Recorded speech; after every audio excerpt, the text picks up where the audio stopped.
right, welcome everybody to another episode of Real Estate Horror Stories. Woo! I am your host, Gaia Kelch, and today we have our new guest, Paul Ocampo, on. Paul, did I say your last name correctly? You did actually, yeah. Oh, Yeah. Very all few people right. get it right. Well, I have a Yeah, odd first name too, so I'm kind of used to it. Uh, right. Is your full name actually that, or is it just a that short for it? no, that's my full name. It's from Greek Oh, okay. mythology. Yeah, it means Mother Earth, Wow. happy parents. Yeah. Huh. That's good Yeah. to know. Yeah. So Paul, we met at the summit this year. So hmm what did you think about Summit? It wasn't my first one. Okay. Well, actually, it was my first one in person. Mhm. I will say that it's a night and day difference. Seeing it through a screen then in person, it's just completely different. And Yeah. obviously, I got to meet a lot of people, and one of them happened to be you. So I'm glad that we connected and we stayed in touch, and here we are. Yeah, me too. That's awesome. Okay, and so you do real estate in Idaho, correct? Yeah, in the Boise metro area. Very In a nice. way, we like to compare it to the LA area because Okay.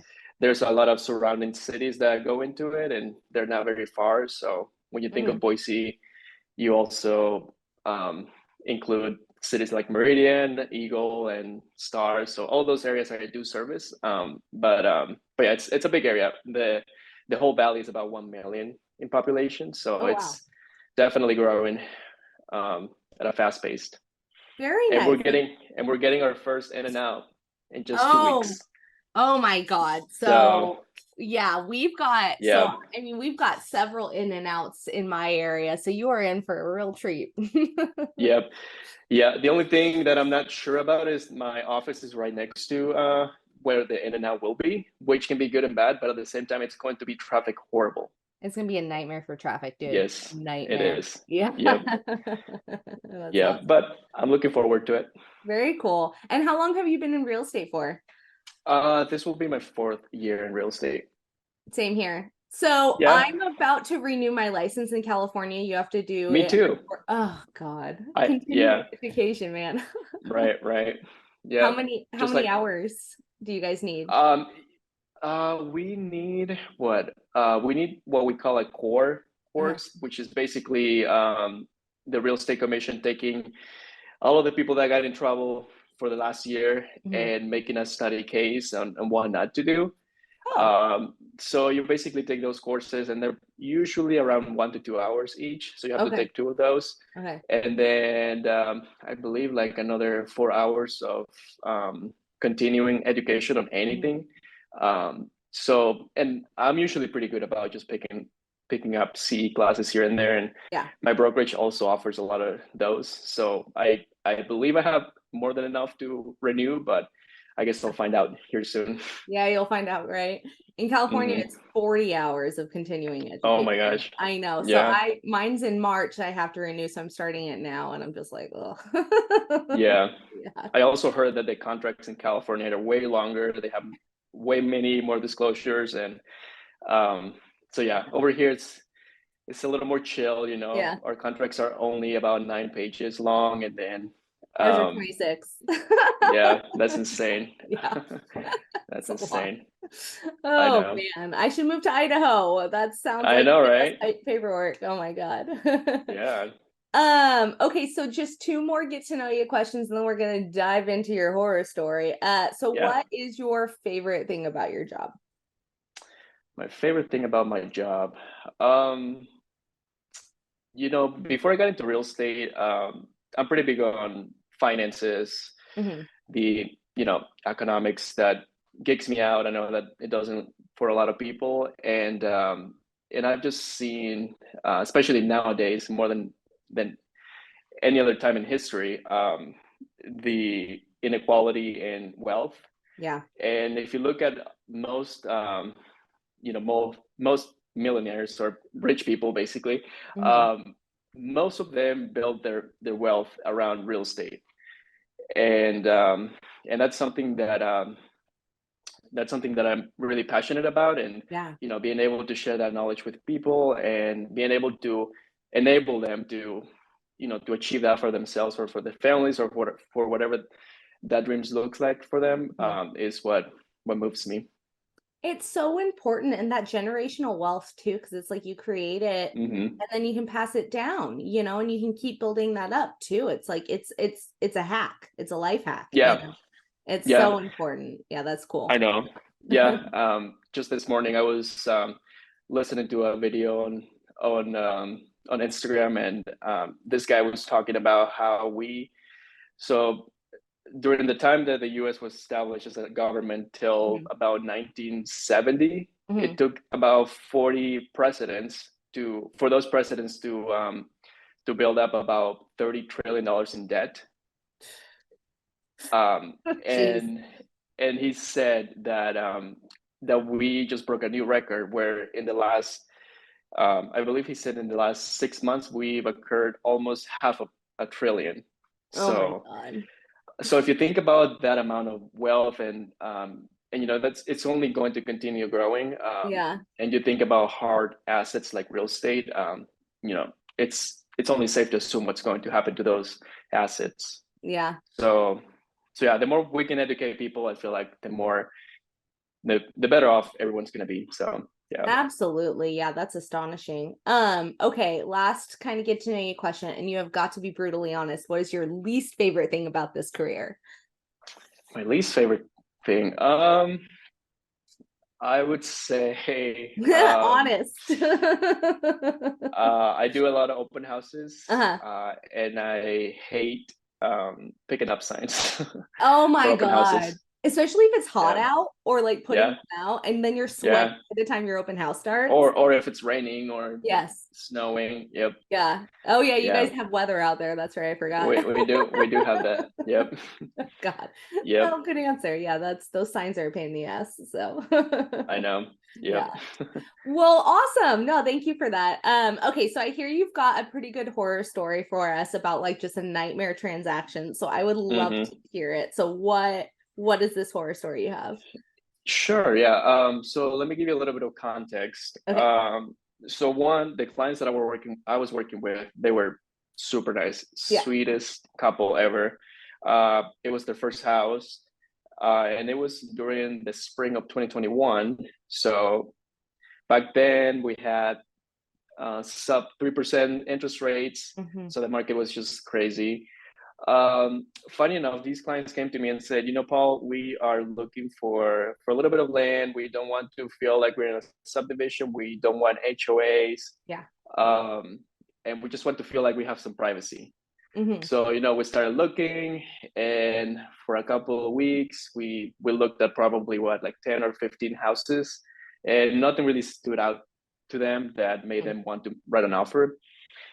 And then as we were progressing, I started to change my search a little bit, and basically found them this house that it wasn't even on a quarter acre lot, Hmm. but it was probably 7.17 acres. So it Uh-huh. wasn't a huge lot, Yeah. but it backed up to a what we call a green belt, just a Yeah. walking path for people, and you can ride your bike on it, and there was also a river behind it. Oh, so it And had that feel, even if it didn't right, have all the right, right. space. Yeah. But on top of that, which can be good and bad, but the railroad crossed behind the river, so Mm. up to that point, you don't see anything but just um, BLM, Yeah. federal land. Um, Yeah. so even though it was a small lot, it had to feel that the entire backyard was theirs. Right. Um, and they fell in love with the house, and they wanted to write an offer. And sure enough, there were, I want to say, 6 offers. Oof. By the time we got to look at it, and yeah, the house was listed for $395,000. Oh, wow. That's a great Mm-hmm. price. Yep. And also something I should mention is I had a preferred lender that I was working with, Hmm. but for their particular situation, it was not going to work out. So that lender actually referred me to the lender that we started working with. Hmm. And I told him from the beginning, look, like, I've never worked with this person, but they're saying that they will do a good job, so I'll take their word for it, but just be cautious and keep that in the back of your mind. I have a feeling this is where the horror story is. That's where the horror story begins. Yes. Yes. So we go to this lender, and they look at their finances. They tell them, look, you have to do this, Y, Z, and X, and you'll be good to go up to this amount. This is roughly what your payment is going to look like. And, everything was dandy. They were pre-approved for a conventional loan, and yeah, like I said, we looked at this amazing house. They love it. They want to write an offer. So we get the house. We were competing with probably 8 offers by the time we actually submitted an offer, and then the sellers wanted to make a decision. It sold in 1 weekend. Yeah. The good old days. Yeah. Oh. Yeah. Things were just fast then. Yeah. So yeah, we basically came in at 435. Okay. For 35, we had to get a little creative with the terms to make sure that the sellers were comfortable with that. And these sellers were actually moving to Montana, and I learned this after the fact. Well, after we got into contract, but the owner was in the military, so he was super structured, and he believed that if you say something, you're gonna follow through with it. And sure. And it's just how it should be, right? right, yeah. And we got into contract. Everything was great. We deposited the earnest money. Everything was fine. And probably I didn't hear from the lender for a while, because sometimes you assume that no news is good news, right? Sure. So probably 2 weeks prior to closing, after getting through inspections, and at that point the earnest money was not refundable, the lender calls me and says, hey, just so you know, we haven't been able to review your client's tax returns. I know. I said the same thing, and I was like, what? Like, isn't that something that you're supposed to do, like, first thing, to be able to pre-approve someone? And your loan contingency was up at this point, right? Pretty much. And they haven't done their due diligence. Yeah. Okay. Yeah. So she says, I think we'll be able to get it done and on time. Don't worry, but I just wanted you to know. And I was like, okay, well, that started to make me a little wary about their ability to close. And anyhow, I think they got the tax documents, but we got closer to being able to close on the house. And probably a week from closing, she calls me again and she says, hey, we won't be able to send out the CD, the closing documents for them to sign. They're not going to be able to send those documents on time. So because of that, we are going to need an extra week. Yeah. And at that point, the sales were already packed up. Yeah. They had already scheduled movers, and they were like, well, what's happening? Like, this is not what we agreed on. Right. And long story short, we were able to make the sellers extend the closing date by 1 week. But they, in return, they wanted us to make $10,000 non-refundable deposit. Oh God! And how much did your clients already have in for the EMD? They already put in. It was, I believe, it was about 4,500. Okay, so they are wanting like 15 grand in non-refundable cash at this point. Right, but I should mention that at least here, and back then, it's changed now, but back then, if you defaulted on your, like, if you couldn't get the financing for the house 1 day prior to closing, you would be able to just walk away and get your earnest money back. So that gave me a little bit of a relief. But when they came back to us and said, we want you guys to give us basically what, 5,500 more and make it non-refundable. That's where I got a little worried. But I told my clients, hey, look, this is what's happening. The lender is saying that they'll be able to to approve the loan. Right. But I just wanted to know that these are the risks, And if you're okay with that, let's move forward. And if not, no worries, we can cancel and nothing happens. And they said, you know what, Paul, we love the house, we want it. Let's Yeah. do it. So they agreed to do it.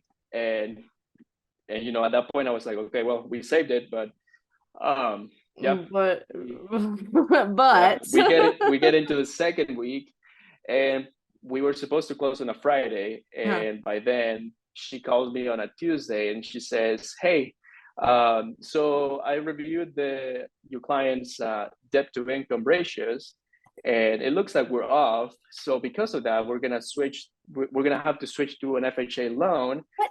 And yeah, I know. This late in the And game. I know, yeah, so late. And yeah, because of that, we're gonna have to switch to FHA. And you know, I have an amazing appraiser that's going to be able to get out there and get it done super quickly. But No. I'm just gonna need one extra business day to get it done. That's a lie. That right there is a lie. Yeah. One And you know, by then I was like, are you serious? Like, how is this happening? Like, we gave you all this time to do all this, and you know, the last minute you come to me and tell me that that we need to switch loan programs and get a new appraisal and basically start over, and you expect us to believe you that you're going to be able to get it done in 4 days, basically. Right. So yeah, at that point we were losing faith on the lender, and you know, everyone was furious. The listing agent was kind of mad at me. They're all pissed at you too. That's right, the thing. right. They're all mad at you. Yeah. Luckily, my clients were not, because they understood. Right. They were super stressed. Like, yeah, it was horrible. And you know, by Thursday, everyone had lost faith in us being able to close, because you know, the sellers were not willing to extend anymore. Yeah. They said, nope, we'll already give you an extension, and if you're not going to be able to do it, we'll just go back on the market. Sorry, but we're gonna give you $10,000, and that's what we'll do. And you know, by then I was freaking out, because I was just thinking, you know, when I think about earnest money or things like that, I think like it's my own money. So I was like, well, I wouldn't want to lose $10,000 over nothing, because of, you know, a lender.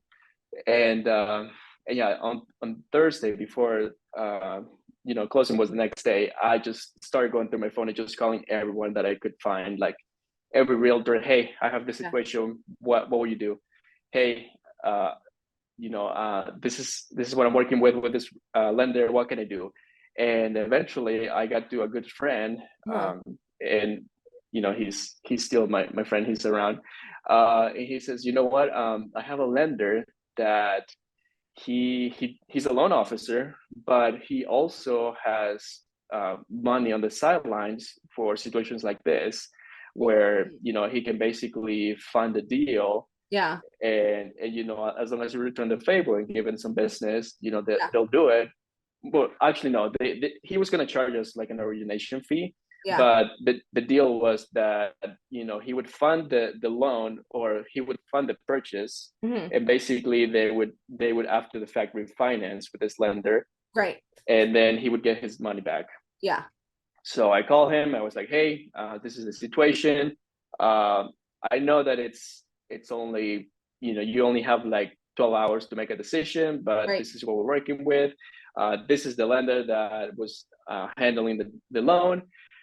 So he says, no worries, let me call her and I'll get back to you. So they get in touch with her. And then probably like an hour later calls me back and says, you know, I call her, I know what's going on here. I do know that she's pretty close from putting the loan together. So I have confidence that she'll be able to do it later. So what I'll do is tomorrow morning, I'm gonna wire the amount that we needed to close to the title company, and we'll go from there. I was like, okay, sweet, let's do it. Yeah. And sure enough, next morning he wired the I think it was like $400,000.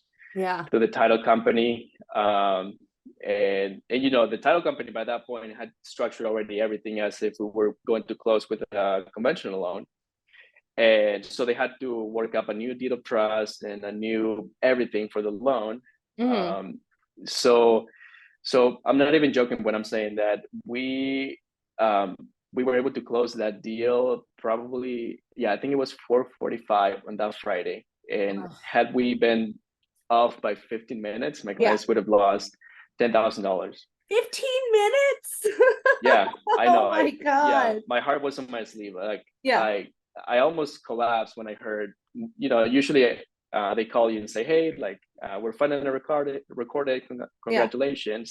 I almost collapsed on the floor. Like I could not believe it. But Oh God. Did you yeah, cry? Did you cry?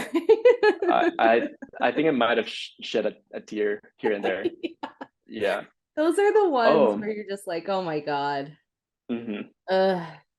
And to make matters worse, when my client was at the signing appointment, she was so stressed to the Mhm. point that she forgot her driver's license. Oh no. Was that And and that was yeah, that same day, that same Friday? Did she sign that was Friday? yeah, it was the same Friday. Yep. And yeah, like she was shivering, like she was so stressed. Yeah. and and it was at 3 p.m. So if they didn't sign then Yeah. there wasn't going to be enough time for them to send everything to the county and record. So so what we did is I just called the lender and said, hey, I need you guys to send me a copy of her driver's license Yeah. ASAP. Yeah. So they did, and luckily the title company was able to approve that. Yeah. So yeah, Oh, but it was just one problem after another. But yeah, luckily we were able to get it closed, and they jeez. still live there, and they're Yeah. pretty happy with their home. Right after the fact, it So doesn't matter because you're like, hmm, you went through all of this struggles, but you got your home. And yeah, so it's like, is I everything? know. Yeah, Oh, but yeah, they were like the nicest clients ever. Like they were so appreciative of yeah. everything, and they even bought me a watch, and like yeah, it was Oh, that's so yeah, sweet. it was yeah, yeah, it So was. that one lender, or do you just like you've never talked to her again or Oh what? no, Yeah. no, You're yeah, just like, no. never, Yeah. never. You're awful. Yeah, What about so the other guy, the one who funded, is he like your go-to lender now? it's not my go-to, but you know, Yeah. I still keep him around. Yeah. Your For business. some people, yeah, Yeah. yeah. I Absolutely. mean, I've heard that he's a decent lender. So, Yeah. but yeah, I was amazed that he was able to, get everything done in such a short period of a time. Yeah, that's crazy. I mean, if another 15 minutes would have rolled into the next business day and it would have lost them $10,000. Like, I talk know. about like last minute. Oh my gosh, I Hmm. would have had a heart attack and collapsed. Yeah, Yeah. yeah. So Oh, that's to this wild. day, that's still my most interesting transaction ever. Yeah. Well, so it just goes to show like the importance of working with good people, right? I mean, like Yeah. obviously, unfortunately, you were, you trusted that this referral to this other lender was going to be a good one and it did not pan out like Hmm. that. So like listeners, if Right. if you're listening, when we recommend good lenders to you, it's because we vetted them and worked with them before. So listen to your realtor when we're giving you a referral. Hmm. That is right. Yeah, because I've had many situations like that same thing kind of happen to me, and it's so hard. Yeah. Ugh, Yeah. so yeah, absolutely. Oh gosh. Well, thank you so much for your story. I really appreciate it, and super spooky. I know. Ooh. Yeah. Ooh. Oh gosh. Well, thank you. Yeah, thanks so much, Paul, for coming on the show, regaling us with your horror story, and hopefully it will be the last, and everything else will just be a breeze for you. Uh, But real I'm sure estate, there will be more. there's And always something. I'm just afraid that it's gonna be worse than this. So Right. yeah, There's yeah, there's that's the thing with real estate. You never know what you're gonna get. It's different right. every day. Yeah. Yep. Awesome. Always keeping us on our toes. Absolutely. Yeah, right Yep. on. Oh my gosh. Well, thank you so much, listeners, for watching another episode of Real Estate Horror Stories with our guest today, Paul Ocampo. If you need a good realtor in the Boise, Idaho area, Paul is your guy. We'll link your Instagram on there and so people can get in touch with you. But yeah, another episode of Real Estate Horror Stories in the bag. Stay tuned for the next one. All right, bye See you, everybody. everyone.